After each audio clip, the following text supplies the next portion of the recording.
Kate, it's brilliant to catch up. I know we know each other, so it's nice to see you. I know we're not caught up in a while. So just to kick off for our audience, I've got to ask you a really serious question. Okay. What is your favourite fish and chip topping? So what sauce are we having on fish and chips? It's got to be curry. Curry, straight in, not even thinking about it. I love that. Maybe a bit of mushy peas as well, but curry is the ultimate, I would say. Curry and mushy peas combo. Ooh, interesting. Like moist stuff up north, don't we? we do. I mean, it's obviously down south you don't always get the option. No. So yeah, that's great. Just start us off. What's your sort of first memories of drinking?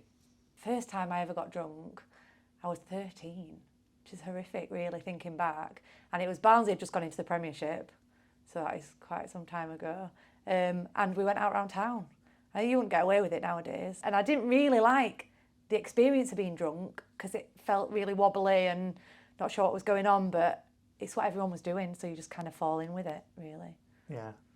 As a massive Barnsley fan, I could definitely say it was a time to celebrate that moment. But in all seriousness, obviously for you, when you look back at that now, how do you sort of feel? I guess having had children, my kids are older than that now, but scary to look back. But I feel really old saying it's like it was a different time. And so how did that sort of develop into adulthood then in terms of your drinking habits and routine? I think I drank pretty normally for a really long time. As I said, I was working in nightclubs over the weekend, but we'd maybe have a night out midweek sometimes. I didn't drink loads, but when we went out, we kind of went quite hard, I'd say. When the kids were hitting school age, we'd have a glass of wine in the evening. Mum would come round, the kids can play, and we'll sit at the table and have a couple of glasses of wine midweek. Was just quite a normal thing to do. What's the main things that's changed then in terms of your perceptions of alcohol? One of the key things that happened was a friend of mine died from alcoholism quite a few years ago.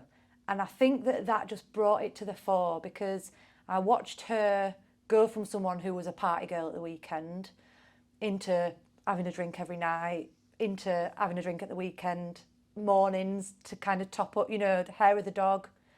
People talk about that all the time. It's so, again, quite normalised, isn't it? And it was really hard to watch that kind of decline of her. It can so easily spiral a bit out of control, and I didn't want to get to that point. It was just really sad. She was a really, really vibrant person, and just seeing how much alcohol took from her, scales fell from my eyes a little bit in terms of the lure and beauty of alcohol. I think a lot of the time with society we see it as this really positive thing, brings people together, it, makes everyone more fun, but it takes a lot from people as well. Yeah, definitely. And sometimes in pockets of society there can be quite a lot of judgment around things like addiction. Mm-hmm. But it just shows, like you say, that it can just happen to anybody and it just crosses that barrier, spirals. Yeah. I think we've got this culture of seeing people as addicts rather than the substance as addictive. And there's a huge grey area of people that would really struggle not to drink. They're not necessarily physically addicted. They never call themselves alcohol. I mean, I don't call myself an alcoholic. It just got to a point where it wasn't really working for me anymore. And I think with alcohol, it's so weird the way we treat it compared to anything else. The amount of people when I stopped drinking, like, what do you mean you're not drinking? Like, what's wrong with you? I can't believe you're sober. But if it was anything else, if I quit smoking, people would be applauding that. But it makes people really uncomfortable when you stop drinking. I think you just don't always know what's going on for somebody. And if they want to make a healthier choice for themselves, if there's other reasons why they don't want to drink, just let them crack on. It's not a reflection on you. That's probably the main thing. Me not drinking, people take it personally. That's a really good point to make. I want to ask you about sort of health in terms of how alcohol impacted your health. Did it impact your health in any way?